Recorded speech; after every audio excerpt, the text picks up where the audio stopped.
Google Drive-ыг гар утас таблет дээр суулгах. Та ухаалаг утас таблет дээрээ Google Drive апыг суулгаж ашиглаж болно. Хамгийн хэлбэрээр Google Play Store, App Store руугаа орж Google Drive гэж хайгаад татаж суулгана. Эсвэл веб хөтөч дээрээ google.com Mobile Drive гэж бичээд орвол Play Store, App Store-т байгаа Google Drive-ийн холбоос гарч ирнэ. Түүн дээр дараад апаа суулгаарай. Google Drive апыг суулгаснаар та Gmail эрхээрээ нэвтэрч бүх файлуудаа гар утас таблетаасаа үзэх боломжтой болно. Та файлаа нээж үзэж, шеэрлж, татаж авч болно.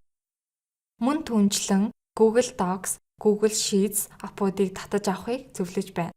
Чухам ингэснээр та баримт бичих хүснэгтээ гар утсан дээрээсээ засварлаж чадах юм. Google Drive-ыг гар утас таблет дээрээ хэрхэн ашиглахыг дараагийн хичээлээр үздэцгээе.